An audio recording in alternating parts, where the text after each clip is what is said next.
Hi, everybody. I'm Jason McDonald. I'll be your host today for the Golden Drop Call. And I want to just make sure it's clear at the outset that if you happen to be a member of the FDA or FTC or any of those government people, except Andrea, which we could go into, you need to be aware that we just are people who like to talk about essential oils and share our experiences with them. We're not prescribing anything. In fact, I'll just be straightforward. We're not making any money from this call. We are just sharing our experiences to learn from each other. And I want to introduce our, not our host, but our speaker today, who is Andrea Manus. And she has some great things to share with us. And she is a mother of two and currently lives in, I've got a pop-up, sorry, on my screen. That was weird. She is a mother of two and currently living in Germany, although she's not German. She's American, which you'll notice by her accent. She and her husband are currently over there. And without further ado, I'm going to turn it over to her. Woohoo! Thank you so much, Jason, for the introduction. So today we're talking about green cleaning because it is that time of the year when everybody's ready to kind of like open the closets and do a really good clean out, right? To get us through until, I don't know, like a really good fall cleaning or something. Does everybody do that? Raise your hand if you do like a big spring clean. Yeah, some of you? Awesome. Okay, so who is already, just write in the chat if you can, because I can't see everybody in one place, but who's already making their own cleaners using essential oils or, okay, Julie is. Elva, what about you? Yeah, you are? Good. Who else is doing cleaners? I can't see some of you, so if you just write in the chat and let me know if you're doing your own good spring cleaners, because one of the things we want to talk about is using baking soda and vinegar. But what a lot of people do is they mix them together. Who mixes them? Does anybody scrub with baking soda and then spray with vinegar? No? Okay, hold on, I'm scrolling over. I know lots of people who do this. So I'm going to share my screen with you for a minute. We're going to look at a couple cool things. So the first thing we're going to look at is, this is one of the reasons that we green clean to begin with, right? Can everybody see this meaning of chemical warning labels? Yes? No? Yeah? Okay. So if you have any cleaners in your house, and they're all going to have some kind of a warning on them, okay, unless it's like a super green cleaner. But it's important to know those warnings, they all mean something. So danger means that the chemical is harmful or fatal if swallowed. And ingestion of a small taste to a teaspoon could kill an average-sized adult. Wowzers. This isn't something we really need in our houses, is it? Like, this is crazy to me. The warning means that a chemical is harmful if swallowed, and ingestion of a teaspoon to an ounce could kill an average-sized adult. And caution means the chemical is harmful if swallowed, and ingestion of an ounce to a pint could kill an average adult. So this is, for me, this is the biggest reason why I green clean, because I don't want to have any of this kind of caustic stuff in my house. Okay, so let's look at a couple of things. I'm getting you guys a little out of order. A couple of ingredients that you should never mix. So the first one is hydrogen peroxide and vinegar, because it creates parasitic acid, which can be really toxic. And some people do it and they don't have a problem because they're not doing it in high enough concentrations. But they're just two ingredients that are used a lot in green cleaning, but that you should not mix together, okay? The other thing is baking soda and vinegar. And it's not toxic, it's not dangerous in any way, and we all think, look at it, it's really working because I scrubbed with my baking soda and now I sprayed on my vinegar and it's fizzing and doing all this really cool stuff, and it must be doing something really great. And it's not, it's actually turned into salt water. So what happens when you mix these two things, because you have an acid and a base, is they're kind of canceling each other out. So in green cleaning, it's great to use these two ingredients, but you don't want to use them together. So you're going to use the baking soda as kind of like your scrubby ingredient, right? And I like to mix it with salt. I'm going to show you guys something about that in a minute. But when you're all done with that, right, then you want to use your vinegar spray. Or the spray with vinegar is really good to use as like a surface disinfectant. when you're not having to get up any like really dirty gummy stuff. You're just using it as a surface disinfectant. It's really, really good on countertops, and it's really good like on toilet bowls. And the next thing you don't want to mix is Castile soap and vinegar. Has anybody done this?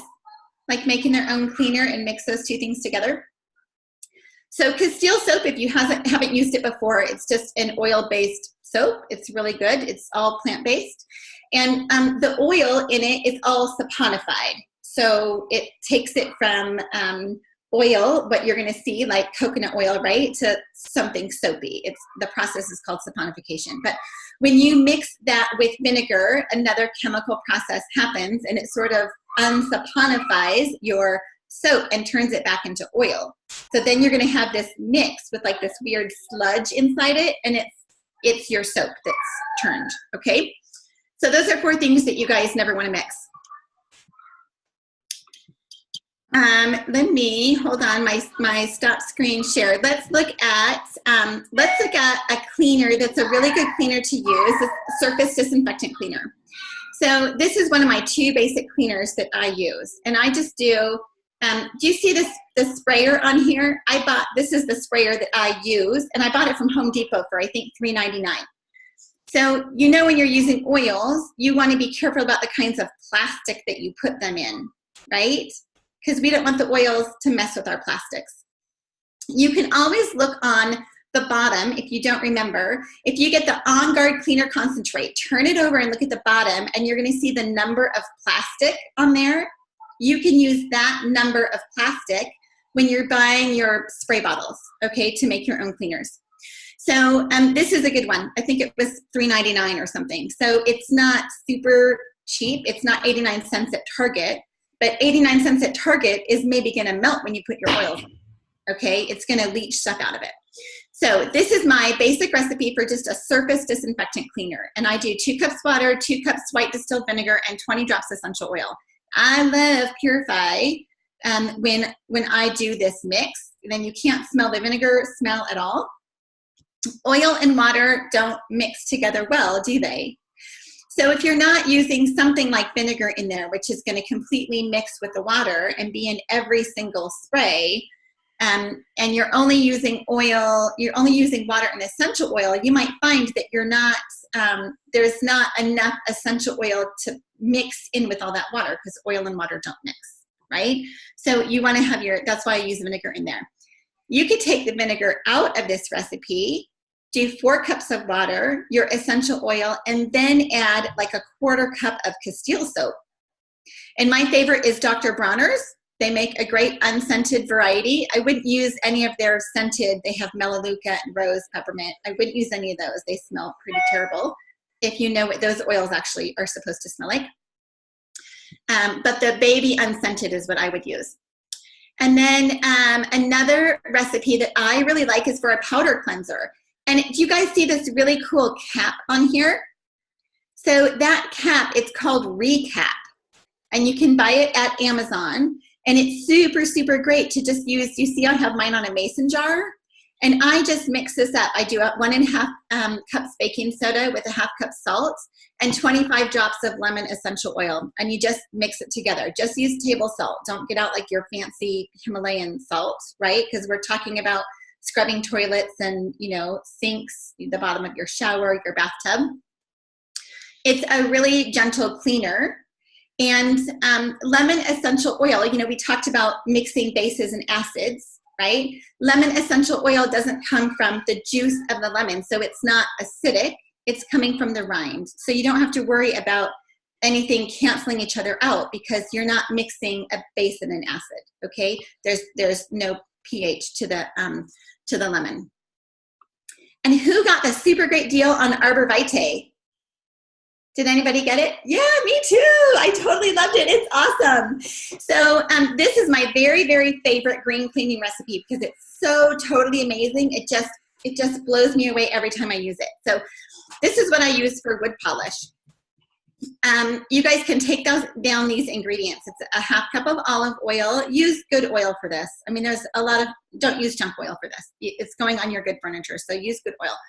1/2 cup of water, 20 drops of Arborvitae essential oil, and 15 drops of lemon essential oil.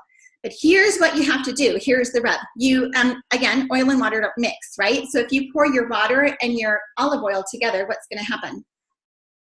It's going to separate, right? So you need to use a high-speed blender for this. And so get out your Vitamix or whatever you have. If you don't have one, Costco always has a good deal. Or you can ask a friend to blend up some wood polish for you. If you have any kind of wood that has an open grain, so that's like, we're talking about antique wood, right? Or wood that doesn't have like a finish on it, you know? I don't know if you guys can see behind me this really dark wood piece. Wood like this, that it's an open grain, this is the best kind of polish that you can use on there. You're gonna mix it up. I put it in a spray bottle. I spray it on, I let it sit for a few minutes, and then I rub it in. Don't think about rubbing it off. Think about rubbing it into the wood. So Arborvitae essential oil comes from the tree of life, right? This is sourced in Canada. And the Native Americans used this tree to build totem poles and to build canoes. And the reason why is because the oil kept the wood from rotting. So you can imagine how absolutely lovely this oil is in your antique furniture. If you have furniture that's not antique, that doesn't have an open grain, okay, so this isn't actually going to seep into the wood, you just kind of want to shine it up, you don't need to use the Arborvitae, just use the lemon. So use the same amount of lemon and just take the Arborvitae out because you don't need it. So those are my super duper favorite recipes for green cleaning. Tell me what questions you guys have about green cleaning. We only saw the spray bottle. We didn't see the mason jar one. Oh, you didn't see it? No, we didn't. Hold on. So strange. Okay, just a second. And let me see if I can share again and get it up for you.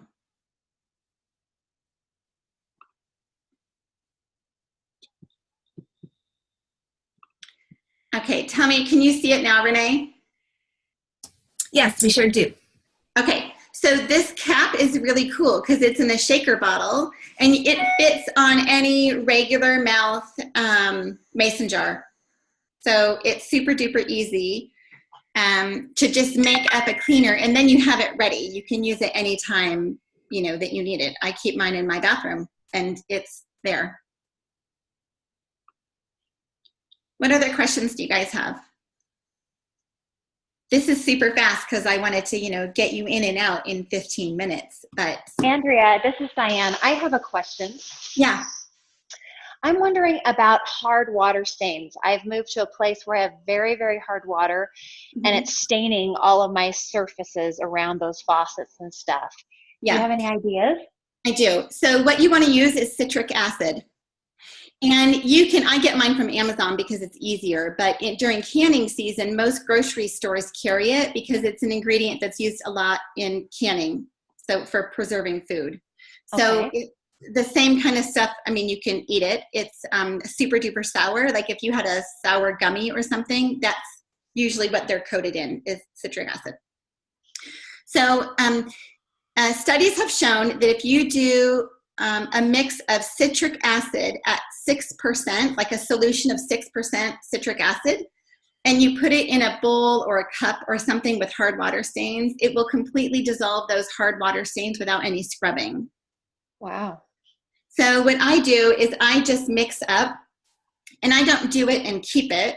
I'm sure that it would keep, but I just mix up like warm water with the citric acid so it dissolves really well. And then I spray that where I need it. But where I have like really tough stains, I just put citric acid on it. And I use that also as kind of my scrubber. So the cleaning power of lemon, right? Everybody knows the cleaning power of lemon. Citric acid comes from lemons. So it's super, super, super concentrated. And you don't want to mix it in, you know, like that shaker bottle that I showed you. So you've got your baking soda and your salt. If you mix citric acid in that, in a day or so, it's going to be completely hard. You're not going to be able to do anything with it. Okay. So just keep it separate from all your other stuff. Citric acid is a main ingredient in most bath bombs. It's citric acid and what's it called? You know, in the orange box, baking soda and essential oils. That's all we use to make our bath bombs. And you know, you mix it together, you make it super hard, right? Or you put it in your mold and it gets really hard. You could use them, you know, in 20 minutes, they're hard balls. So this is your citric acid. So just don't mix it with anything else. Just, you know, get a bag of it and have it handy to use for scrubbing, but don't mix it together to keep it. Does that make sense? Yes. And so proportion wise, if I was to try, I'm not great with 6%. So if I were to put, you know, 3 cups of warm water, would I put 2 teaspoons? I'm sorry. Can you give me a recipe a bit? No, it's okay. I want to ask Jason because I feel like this is his wheelhouse. 6% solution, Jason, what would that look like? 6% by, yes, I start thinking 6% by weight or by volume? By volume. I know. Sorry. No, it's okay. So, you know what I would do? You know those, like the amber Sprigger trayers, you know, like the glass bottles? The glass bottle sprayers? Yeah. Do you have one of those? I do. They're like, I think most of them are 8 ounces or maybe 16 ounces. I think mine is 16. I would take an 8-ounce one and put a 1/4 cup of citric acid and then some warm water, mix it up and see how that works for you. Great. But if you're talking about hard water stains that are somewhere where you could just sprinkle the citric acid on it. Yes. Well, for me, that's what I would do. Okay. And would I have a problem like with this? Lots of the surface is granite. Is there a problem? It's a problem. As long as I don't leave it sitting there for 3 hours, should I be fine? No, it's a problem. No, you don't want to use it on granite or marble. So you could try it. Like try it around. I'm guessing like a kitchen sink or something. You're having a problem with this? Yeah. Yeah. We don't ever recommend using vinegar on, you know, marble or granite. It can take that finish away. You could try this citric acid. I tried actually lemon essential oil or lime and salt to try and scrub it, which seemed to work for a while, but I still have a film. It seems like it's come back perhaps. So try the citric acid. I mean, I hate to tell you, like, prevention is the key for a lot of these things, you know, when we're talking about mold in the showers or, you know, some soap scum build up on our shower, you know, walls. It's once you clean it off, you want to keep it from getting there again. Like that's the big piece about green cleaning, right? People say, oh, well, it doesn't work, but you really need to take preventive action for some of these things. So like on your shower walls, getting a squeegee, and when you're done with the shower, squeegeeing the walls, right? So that they're not sitting there wet. And then every once in a while, I have a bottle of just white vinegar with lemon essential oil and water, and I just spray my shower walls down with that. And these little things go a really long way in preventing some bigger issues that then are a headache for us. And then we think, oh, well, maybe I need to go back to the store and buy scrubbing bubbles or something. You know, you don't need to. It's an ounce of prevention, right? Well, how could I, after I get this clean, how would you prevent it from happening again? You have to keep it dry. So like once you use the sink, you have to dry that area off where you're continually getting water. Is your sink, is it leaking at all? No, it's not. It's just the water is incredibly hard here.